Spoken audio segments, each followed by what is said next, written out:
Great, thank you so much. Thank you, everybody, for the opportunity to be here today and to talk about some of the work that we do with Animals Asia in regards to education and conservation. So also wanted to say thank you, Kim, for your fantastic keynote speech. Covered a lot of different topics on a lot of the different issues that we all experience on a day-to-day basis. So I would like to begin explaining a bit more about Animals Asia, what we do, the main key areas of work that we have. Also show you some clips and some videos on the work that we do in regards to conservation and education. And also cover some different topics in regards to what we're learning today.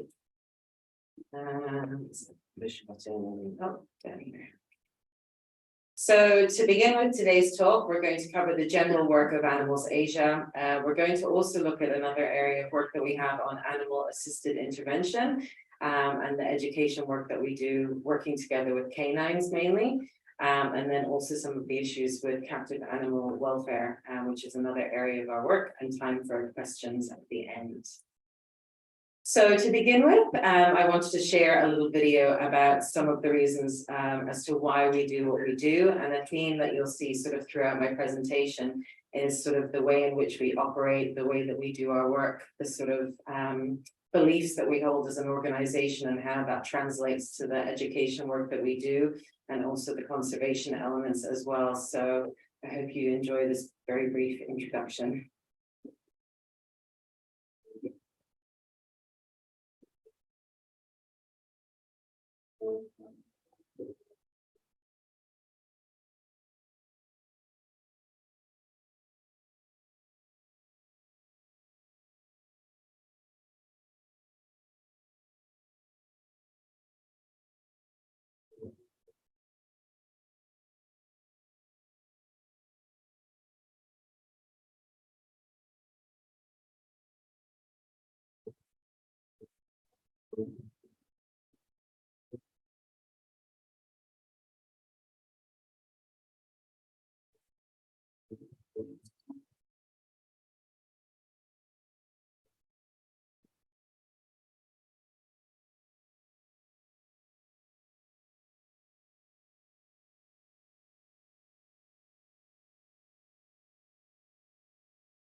Okay, so Animals Asia, we were founded in 1998 by Jill Robinson, who I'm sure many of you are aware of. We have three main areas of work.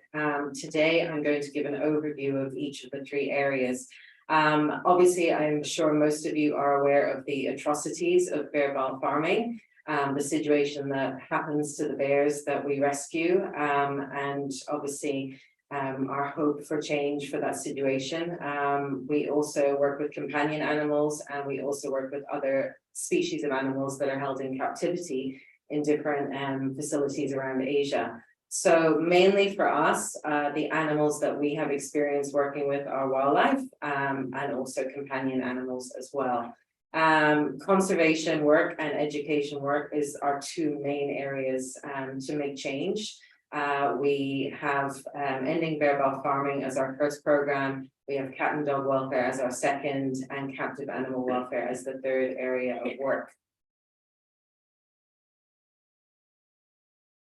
So our approach, I thought it would be interesting to give you a bit of a background about, how we as staff members with Animals Asia, how we operate, the people that we have working for our organization, and how we approach obviously some of the horrors that we experience on a day-to-day with the animals that we work with.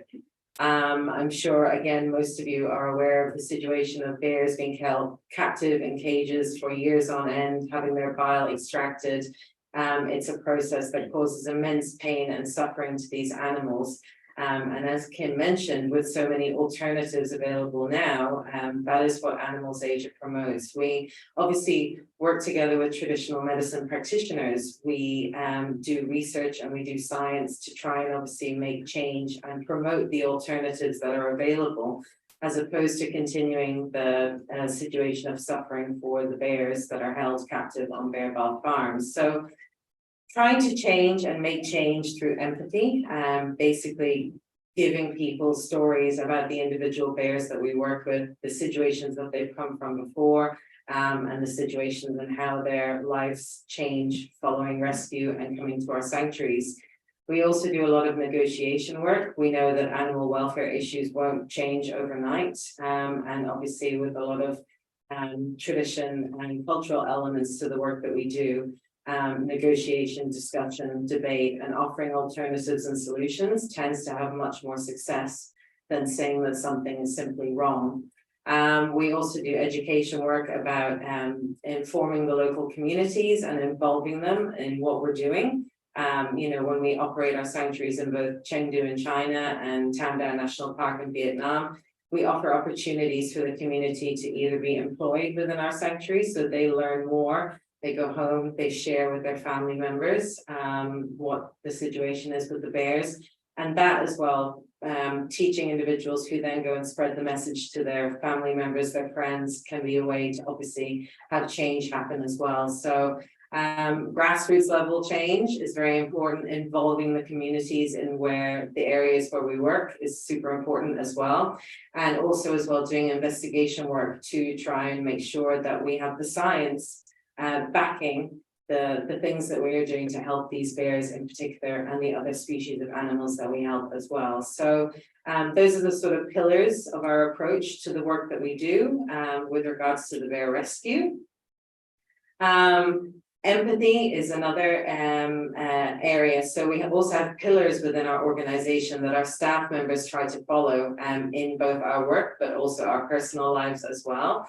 The first pillar being empathy. I think as a species, we as humans have a desire to help others, to change situations of cruelty, to have positive experiences in our lives, but also ensure that animals that we might be involved in as well have those positive experiences too. So the core of who we are stems from our empathy for other living beings that we share the planet with, and also our desire to help these other sentient beings as well.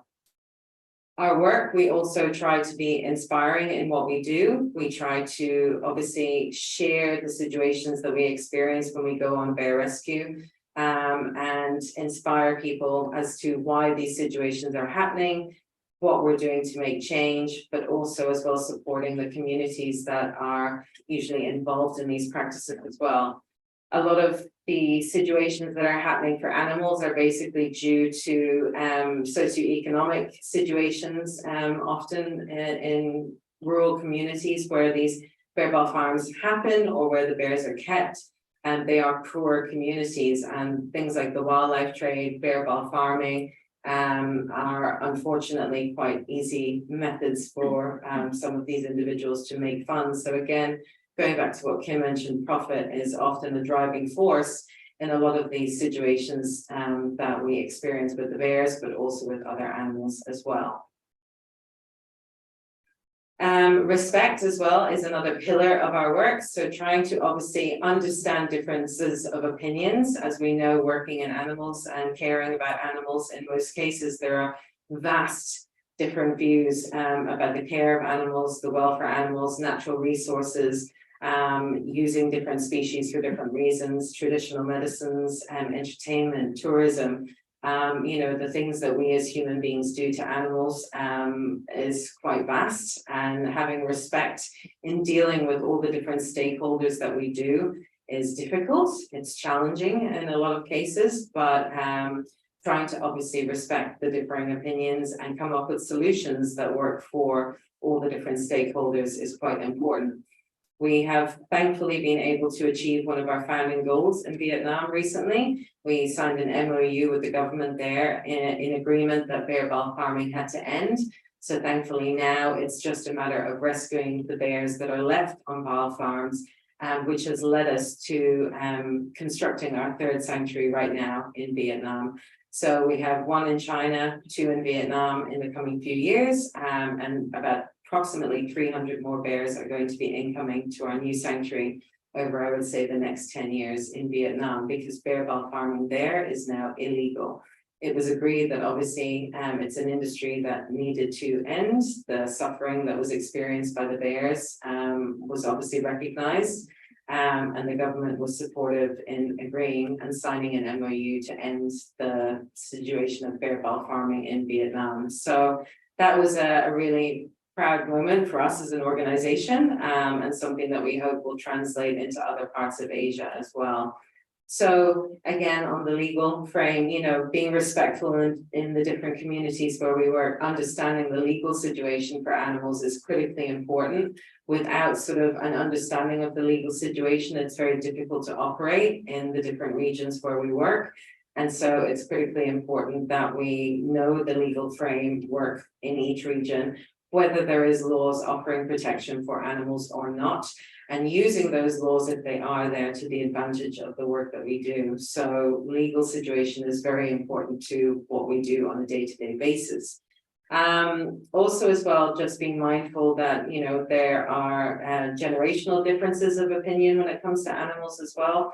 I work a lot day to day with children, obviously in Hong Kong as well, but in other parts of Asia where we operate as well, there are vastly different views between generations when it comes to animals as well. And I do firmly believe that, you know, targeting our younger generations, they are the hope for a lot of these issues, and they respectfully as well can learn and make change within their communities, their families, and other people around them. And inspiring that desire to make change at a young age is also really important as well. Another pillar that we have is courage. So obviously, like a bear, one of the bears that we rescued venturing outside for the first time, we often need courage to overcome our fears and speak up, as again, Kim was saying, you know, speak up for animals, be their voice, to make change, to initiate change, and to offer solutions to problems as well. A lot of these issues that we work with tend to happen because there are no other solutions available, or people are unaware of other ways that they can do things to make positive change for the lives of individual animals. So it takes courage, it takes time, it takes commitment to obviously come up with different plans and ways to do things that would benefit animals in the long run. So being courageous to make change is also another thing that we try and stick to every day as well. And one of my favorite words in the work that we do is tenacity. None of what we do with the bears happens overnight. We have been in operation since 1998 and just recently managed to get the MOU with Vietnam in regards to ending bear bile farming, which was a huge achievement in our 25th year of operation, which we're celebrating this year. But definitely there are days when the work is much harder, and it feels like we're not making change, and it feels like the solutions aren't enough and the individual animals are still suffering. But long-term change, and especially legal change, and putting things in place that people can follow to make that positive change. So with the bears, it's simply, you know, offering those solutions to, okay, so you buy bear bile. Have you thought about the alternatives? Here is the product that is made from the synthetic and that has the same effect within traditional medicine. And often we find that people just aren't aware of these things. And so continuing to get out there day after day and just talk to people, educate them about the alternatives that are available and the choices that they can make, and how their individual choice is very important for the collective change in regards to our bears, but also with other animal species. A lot of the times when I'm working with the children, they say to me, I'm just one person, how can I make a difference? And it's just explaining that if one person makes change and stops buying a certain product, or does things in a different way, or acts in a more mindful way, that if we all did that together, that can collectively make a huge difference in change. So sticking with situations, sticking with our goals, staying strong, and encouraging that positive change is part of our day-to-day. So another topic that comes up often in my talks with the students that I see around Hong Kong, we do free education talks on animal welfare, and this concept came up a few years ago that we came up with on One Life. And it's a lot of the time relating all of these animal welfare concepts that are quite challenging for younger learners into a way that they can possibly understand. we came up with this idea of one life. We have one life. We want to live a positive life. We want to have positive experiences. We want to be happy. We want to experience joy. We sometimes might experience sadness or hardship or things that make us upset. And this one life kind of put that into a way that the children were able to then relate what they might experience in the world and how animals might experience that as well.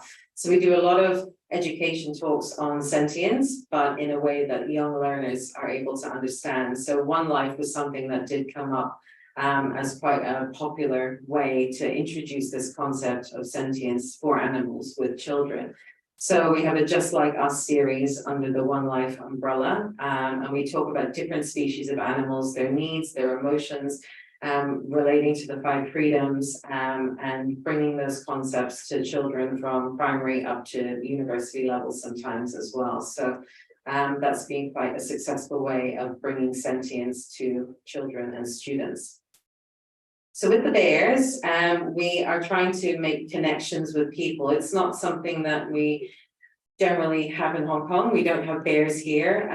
The work is happening in China and Vietnam. But unfortunately, there are products that are licensed for sale in Hong Kong that do have bile in them. So, you know, again, it comes down to demand and choice that people make and the products that they buy. So storytelling is critically important in relation to the bear work and the individual experiences of each of the bears that we rescue. Talking about obviously having just gone through COVID, the situation of One Health and how everything is connected, and how we need to basically be mindful of what we're doing and how we're interacting with wildlife, how that impacts upon our health, how the environment is involved as well. So trying to bring those One Health concepts into the stories that we tell to people and the experiences that the bears have. Veterinary stories also tend to get quite a following and quite an interest from people who may not be in the veterinary field. You know, not being in the veterinary field, they find the things that we do with the bears to try and help improve their welfare when they arrive, things like dental checks, health checks, you know, the situation of their gallbladders when they arrive, the things that we need to do to help them to feel more comfortable after the experience of bear bile farming. That engages people because it's not something they experience day to day, nor do they realize the impact that bear bile farming has on the physical welfare of these bears as well. So offering solutions and alternatives, as I mentioned, you know, to bear bile within traditional medicine is also another important part that also tends to engage people as well. They're just not aware of the different alternatives that are available. We also have a very diverse audience who follow our work with the bears and the other animals. So being able to create content that meets different age requirements, you know, is child friendly or adult friendly, the different generations, targeting and reaching different age groups is quite a challenge as well, and making sure that we have materials that speak to all different age groups, cultures, and different viewpoints as well. And also adhering to international, obviously the science behind what we do, trying to bring some of those scientific elements into our messaging, to try and obviously show people that there is scientific backing to changing the way we do things, and to choosing alternatives as opposed to using bears for bile. So how do we do a lot of the work that we do is in relation to the bears, in relation to conservation and education? Well, one of the key things is working with governments. Without working with governments, we can't operate in the countries that we do. We need to ensure that they are on side with what we're trying to achieve, our goals, our mission. And so we bring experts within the government from their departments. We bring them to visit the sanctuaries. We are very transparent with what happens on the sanctuary.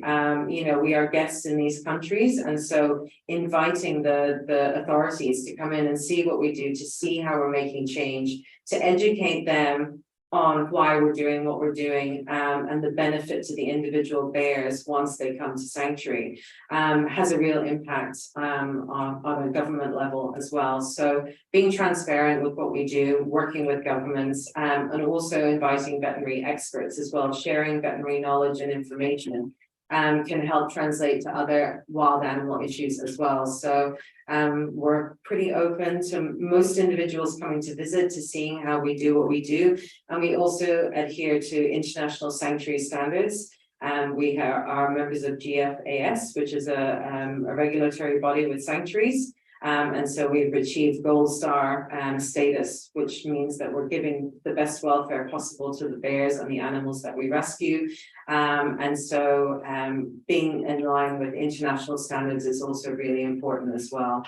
We conduct research, obviously, with the situation of bear bile farming, having data-driven research that can help us to make positive change, be it legal or changing attitudes in people towards bear bile farming, having data. So we do a lot of research with different universities around the globe on the actual physical condition of the bears' gallbladders, the different diseases that we might find when the bears are rescued, and trying to obviously put all that in messaging to help people to choose alternatives rather than continuing to farm bears for their bile. We also deal a fair bit with human-animal conflicts. Obviously, that's an issue that's global for different species of animals. Here we have it with boar in Hong Kong, but we do have a lot of bear-human conflict in Japan, in China, and also in Vietnam and other parts of Asia. So unfortunately, as our government has chosen to cull as an option, we know that at times is necessary. It's not nice. I do feel that there are other solutions available in Hong Kong before getting to that step, but that's a whole nother talk. With regards to the human bear conflict, we work with the different regions where they're experiencing conflict. And again, we get students from universities in the areas going to do research about the incidences of conflict. What are the causes of the conflict? And how many bears are we talking about? You know, what is it physical confrontation with humans, or is it just nuisance, or what is the actual situation? And then coming up being experts in bear care and bear management with solutions that the communities can try to obviously mitigate some of the issues that they have with bear-human conflict. We also work with local communities. So we have some students in the photo who are planting a herbal garden.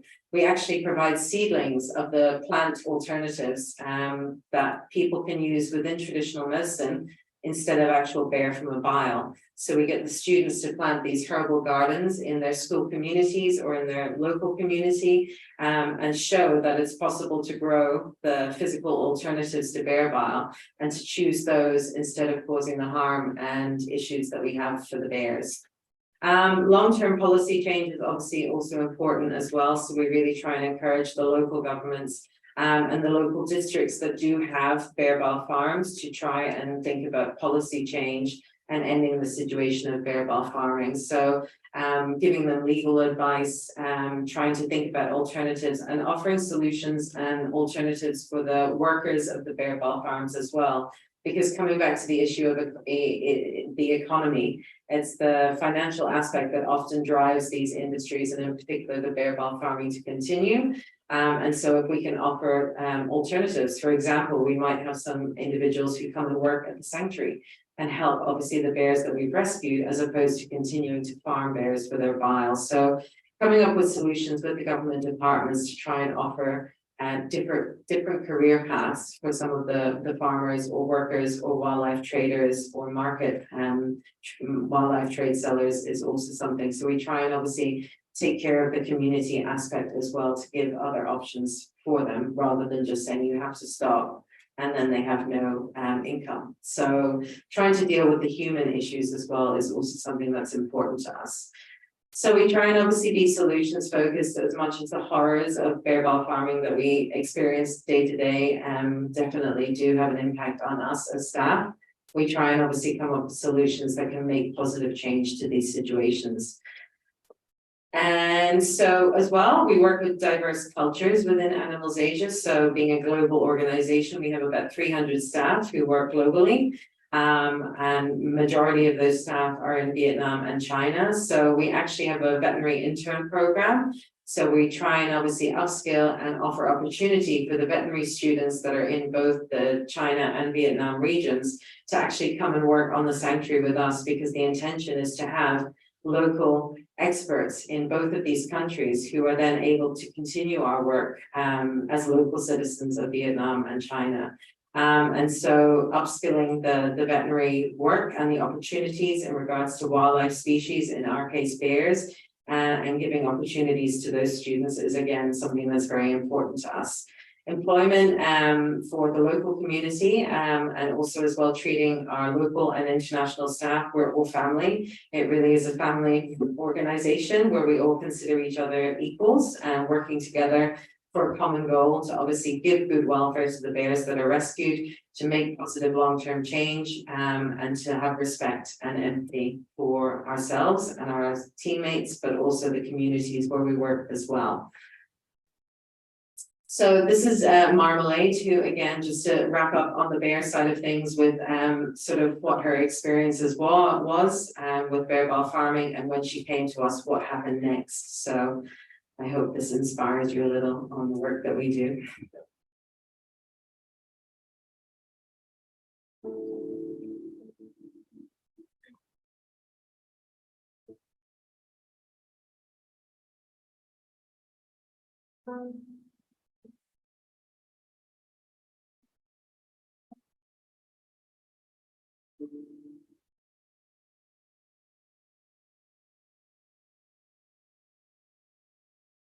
Oh,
okay, so just to give you an idea, obviously trying to make a lot of the media, the imaging, the messaging that we use relatable to people, and giving each bear a story, a personality, something that people like Marmalade, enjoying the sun. I think we all need a bit of sun after all the rain at the moment. You know, trying to make these messages relatable to the people who are not immersed in our fields of work day to day. To try and get them to think about the issues that these animals are experiencing and to see how they might be able to make change in their lives. Very briefly, just the other areas of work, because I know we are running a bit short on time, but Hong Kong wildlife, again, is something that I do talk about during my school talks. It's something that we only recently sort of branched out into doing in the last sort of 5 years, because we saw a growing need and interest from students who might be coming across different wildlife that we have in Hong Kong, and they wanted to know more. The times I go to schools and there are so many questions from the get-go from students who just want to know more about what we have here and where can I see it, you know, how do I behave around it, should I feed it, you know, what do I do with this animal if it's in front of me, kind of thing. And so we started doing wildlife talks and camera trap footage. I actually have a couple of camera traps out near where I live. And have been very lucky to be able to catch some very interesting local wildlife. And showing that footage to students and asking them, where do you think this animal is? They never say Hong Kong. And so to be able to say to them, this is something, we have deer in Hong Kong, and to see the excitement on their faces and their interest to know more, that inspires us to keep obviously doing these talks. We do educational talks for all schools. We tend to go to a lot of districts that may not be surrounded by mountains or, you know, in the new territories, so they might be in the city. And so to be able to give these talks and give these children some of the footage of animals that we have here and inspire them to go out and try and find them and do activities and tasks to engage them to look out for these animals and to learn more about them, and utilizing fantastic resources like Robert's book that he recently published, you know, as a Bible, a manual that these students can actually tangibly have in their hands and see the different animals that we have here. All those things can help inspire students to want to know more, to look for what we have here, and to have some passion to preserve the different species that we have. So definitely going out, doing talks for free, you know, to any school that wants to listen to me for an hour. We go around, and that's my day to day, is to try and obviously speak to students from kindergarten level all the way up to university level, and give them more education and information about what we have here. This is just a barking deer and a civet cat. I'll continue on because we're short. The other area of work that we have where we engage, we do education and we try and make positive change, is our animal assisted intervention work. So we actually have a team of therapy dogs who go around with their owners and their guardians to schools with myself to encourage positive interaction with not only in schools but also in hospital and elderly facilities as well. So we have our Dr. Dog program, and dogs, as we know, they don't judge people, where you're from, what you do, what you look like, your English ability, your Chinese ability, you know, they don't judge whatever your situation is. If you obviously give them kindness and love, they give it back tenfold. And to be able to work together with these wonderful dogs who have been behaviorally assessed to do this work is basically to see the change that they can make in a 1-hour session to an individual who might be suffering with different mental, physical, or emotional needs, and the positive aspect that they can bring to these situations. Creates a lot of inspiration to do more for animals, to have different attitudes and change attitudes towards animals. And so this program, Dr. Dog, has been in operation since 1991 and has met thousands of people in Hong Kong, and also operates in China as well.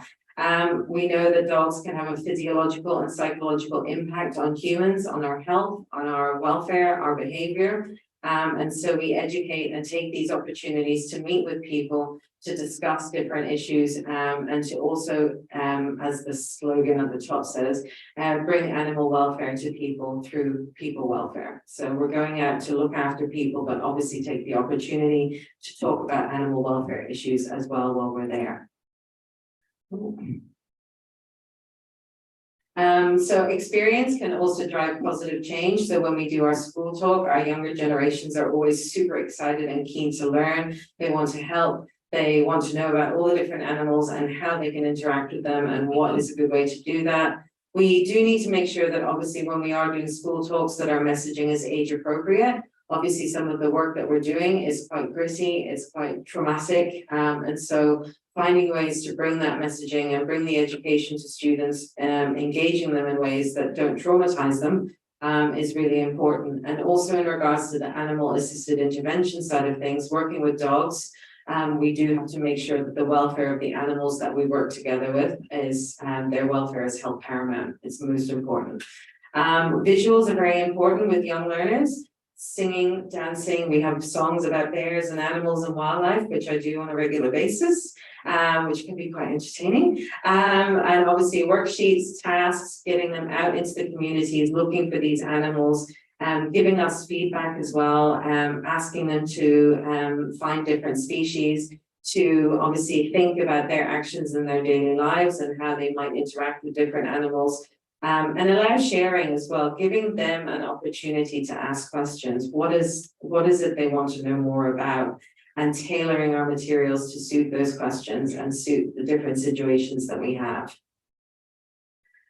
Teaching kind as well, obviously trying to instill some messaging about responsible companion care. We know that in Hong Kong, the number of people who are keeping pet animals is increasing rapidly. And so what does it take to really responsibly care for another life or a different type of companion animal that people might choose to have? Obviously promoting adoption of animals to deal with the overpopulation issue of companion animals that we have in Hong Kong.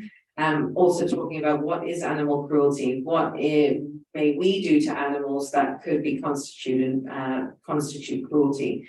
Also as well talking about the different Hong Kong animals that we have, the different issues that they face, rubbish management, obviously how do we deal with an interaction with a wild boar, for example, you know, how should we be behaving around these different animals that we might interact with.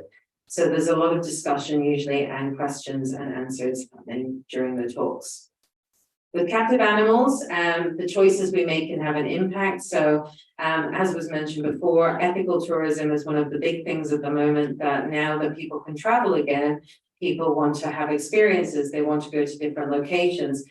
It's actually really nice and refreshing to see that we get contacted a lot to say, I want to have an animal experience holiday. Where can I do that ethically? Or what animal can I visit without harming the animals? So that's been a really nice thing to see over the last couple of months, that people are now traveling again. What can we do with animals that will actually bring them benefit and not cause them harm?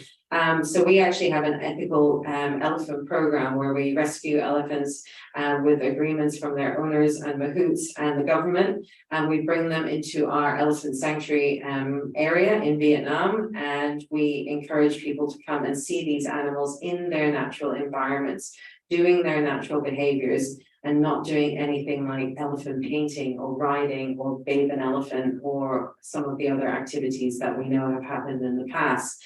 So showing people a new way of doing ethical elephant tourism and having that as a model for the government to then obviously promote as a way to interact and see these animals, as opposed to doing activities that actually cause them harm.